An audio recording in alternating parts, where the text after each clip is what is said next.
আসসালামু আলাইকুম। Recipe by beauty চ্যানেলে আপনাদেরকে স্বাগত জানাই।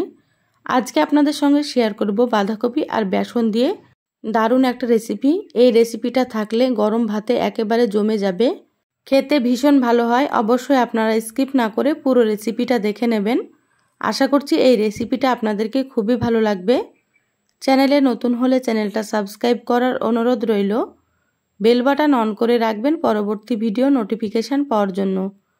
চলুন কথা না বাড়িয়ে রেসিপিটা শুরু করি। এখানে দেখুন আমি বাঁধাকপি কুচি করে নিয়েছি। তো এখানে একটা বাঁধাকপির 4 ভাগের 1 ভাগ নিয়েছি। তা আমার পরিমাণ মতো আমি নিয়ে নিয়েছি। আর বাঁধাকপিগুলো আমি ধুয়ে ভালোভাবে পরিষ্কার করে নিয়েছি। আপনারা আপনাদের পরিমাণ মতো নিয়ে নেবেন। এবার এখানে দেখুন একটা মিক্সিং বলে বাঁধাকপিগুলো আমি নিয়ে নিচ্ছি। এবার আমি এখানে দিয়ে দিচ্ছি হাফ চামচ লবণ। এবার হাত দিয়ে খুব ভালোভাবে একটু চটকে মেখে নেব। লবণ দেওয়ার কারণে বাঁধাকপি খুব তাড়াতাড়ি নরম হয়ে যাবে। তো এইভাবে একটু মেখে নিতে হবে।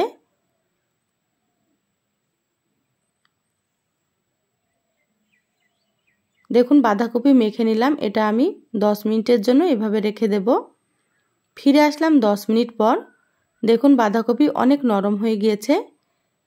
এবার আমি বাঁধাকপির পানি এইভাবে একটু চিপে চিপে বের করে নেব। তো এইভাবে আপনারা লবণ মেখে রাখবেন, তাহলে বাঁধাকপি থেকে অনেকটা পানি ছেড়ে দেবে। দেখুন এইভাবে একটু চিপে নিতে হবে। আর পানি থাকলে কিন্তু এই রেসিপিটা ভালো হবে না। তো দেখুন অনেকটাই পানি বের হয়েছে, ফেলে দিলাম।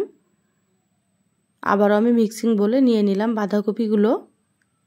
দিয়ে দিলাম হাফ চামচ হলুদ গুঁড়ো, হাফ চামচ দিয়ে দিচ্ছি জিরা গুঁড়ো,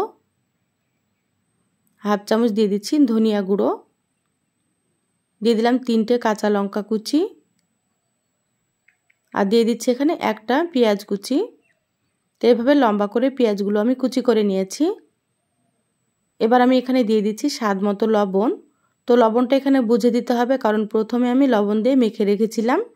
তো সেইভাবে করে কিন্তু লবণ ব্যবহার করতে হবে। হাত দিয়ে খুব ভালোভাবে আবারও মেখে নিচ্ছি। যারা ভিডিওটি দেখছেন একটা লাইক দিয়ে ভিডিওটি কন্টিনিউ করবেন। আপনাদের একটা লাইক পরবর্তী ভিডিও বানাতে আমাকে অনেক উৎসাহ জাগায়। দেখুন খুব ভালোভাবে মেখে নিলাম। এবার এখানে দেখুন আমি 1 বাটি পরিমাণে বেসন নিয়েছি। এখানে আমি অর্ধেক বেসন দিয়ে দিলাম। হাত দিয়ে খুব ভালোভাবে মেখে নেব। যত চটকে মাখা যাবে ততই কিন্তু সুন্দর হবে। তো দেখুন আমি চটকে মেখে নিচ্ছি। তো বাকি বেসনটাও এখানে আমি দিয়ে দিলাম। তো এখানে আমি 100 গ্রাম বেসন নিয়েছিলাম। পুরো বেসনটা এখানে আমি দিয়ে দিলাম। আপনাদের এখানে বেসনের পরিমাণ কম বেশি লাগতে পারে। দেখুন এইভাবে আঠালো করে মেখে নিতে হবে। তো মাখা হয়ে গিয়েছে। এবার আমি হাত পরিষ্কার করে নেব। গ্যাস অন করে কড়াই দিয়ে দিলাম। দিয়ে দিচ্ছি এখানে সয়াবিন তেল। তেল খুব ভালোভাবে গরম করে নেব। তেল গরম হয়ে গিয়েছে, গ্যাসের আঁচ মিডিয়ামে করে দিলাম। কিছুটা নিয়ে এইভাবে বড়ার মতো করে দিয়ে দিচ্ছি। তো কড়াইয়ে যতটা ধরবে ততটা এখানে আমি দিয়ে দিলাম। দেওয়ার সঙ্গে সঙ্গে উল্টানো যাবে না, একটু ভেজে নিতে হবে এইভাবে করে, তারপরে উল্টে দিতে হবে। তো দেখুন আমি একটু ভেজে নিলাম। তো গ্যাসের আঁচ মিডিয়ামে রেখে ভেজে নিতে হবে। এক পাশ হালকা ভাজা হয়েছে। এবার আমি সবগুলোকে উল্টে দিলাম। এবার গ্যাসের আঁচ মিডিয়ামে রেখে উল্টে পাল্টে ভেজে নেব। আমার চ্যানেলে আরও অনেক রেসিপি আছে, চাইলে আপনারা আমার রেসিপিগুলো দেখে আসতে পারেন। কিছু রেসিপির লিংক আমি আই বাটনে দিয়ে দেব, আপনারা সেখান থেকেও দেখে নেবেন, দেখবেন ভালো লাগবে। তো প্রথম ব্যাচেরগুলো ভাজা হয়ে গিয়েছে, বাকি যেগুলো আছে সেগুলো আবারও আমি কড়াইয়ে দিয়ে দিচ্ছি।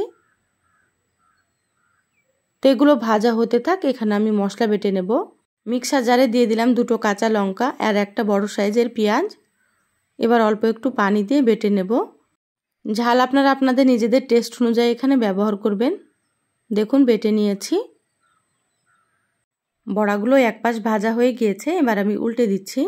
তো এগুলোকে আমি উল্টে পাল্টে ভেজে নেব। দেখুন সময় নিয়ে ভেজে নিয়েছি। বড়াগুলো প্লেটে রেখে দিলাম। এবার এই তেলটা আমি ঢেলে নিচ্ছি। তেল ঢেলে নিয়েছি, তারপরে এখানে আবারও দিয়ে দিলাম 2 টেবিল চামচ সরষের তেল। তো রান্নাটা সরষের তেলে করব।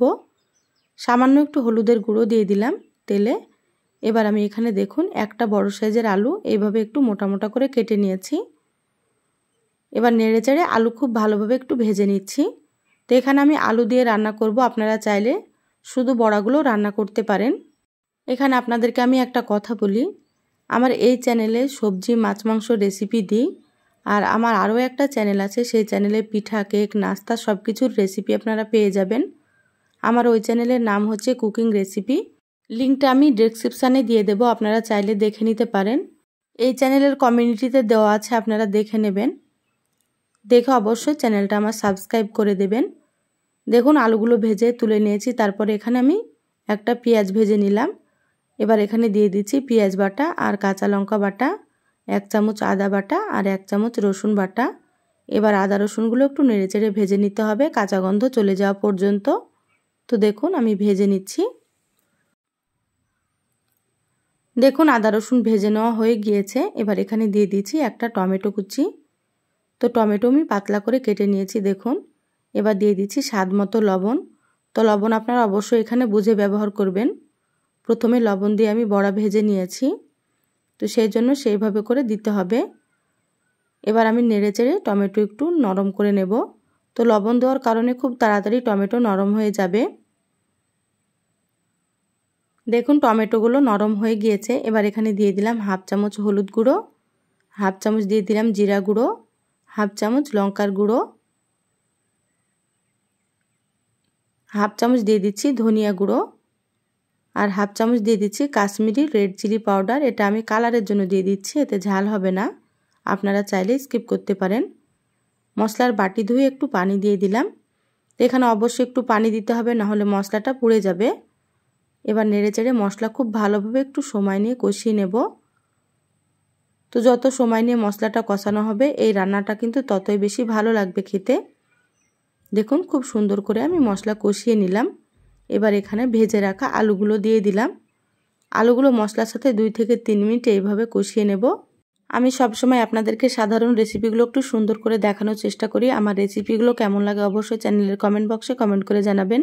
দেখুন আলুগুলো কষানো হয়ে গিয়েছে। এবার আমি এখানে দিয়ে দেব পরিমাণ মতো ঝোলের পানি। তা আপনারা যেমন ঝোল রাখতে পছন্দ করবেন সেইভাবে করে পানি ব্যবহার করবেন।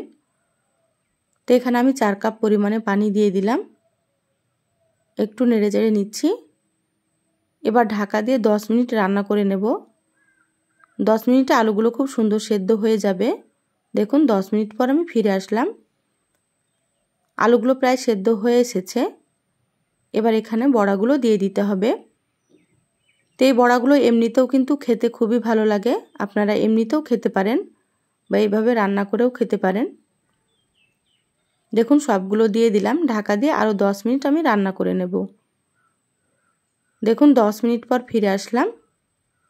দেখুন বড়াগুলো কত বড় বড় হয়ে গিয়েছে আর খুব সুন্দর সেদ্ধও হয়ে গিয়েছে।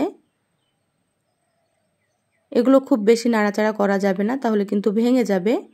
তো এখানে 1/2 চামচ দিয়ে দিলাম ভাজা জিরের গুঁড়ো আর অল্প একটু দিয়ে দিলাম ধনিয়া পাতা কুচি। এগুলো হালকা হাতে নেড়েচেড়ে মিশিয়ে নেব। ভাজা জিরের গুঁড়ো দিলে খেতে ভালো লাগে। তো যারা রেসিপিটা প্রথম দেখছেন, ভালো লাগলে প্লিজ চ্যানেলটা সাবস্ক্রাইব করে চ্যানেলের সাথেই থাকবেন, বেল বাটন অন করে রাখবেন, তাতে করে আমি যখনই ভিডিও আপলোড করব আপনারা সবার আগে নোটিফিকেশান পেয়ে যাবেন। রান্না হয়ে গিয়েছে, গ্যাস বন্ধ করে দিলাম। ঢাকা দিয়ে 5 মিনিট রেখে দিয়েছিলাম, তারপরে এই তো প্লেটে সার্ভ করে নিয়েছি। আর দেখুন কতটা লোভনীয় হয়েছে, আপনারা দেখে হয়তো বুঝতে পারছেন কালারটা কত সুন্দর হয়েছে দেখুন। আর খেতে ভীষণ ভীষণ ভালো লাগে। এই রান্নাটা যাকে খাওয়াবেন সেই কিন্তু খুবই পছন্দ করবে। খেয়ে কেউ বুঝতেই পারবে না এটা বাঁধাকপি দিয়ে তৈরি করা। তো অবশ্যই আপনারা একবার হলো এটা তৈরি করে খেয়ে দেখবেন। রেসিপিটা কেমন লাগলো অবশ্যই চ্যানেলের কমেন্ট বক্সে জানাবেন। ভালো লাগলে লাইক দিয়ে যতটা সম্ভব শেয়ার করে দিবেন। সবাই ভালো থাকবেন, সুস্থ থাকবেন। ফিরে আসবো আবারও কোনো নতুন রেসিপি নিয়ে। ধন্যবাদ সবাইকে। আল্লাহ হাফেজ।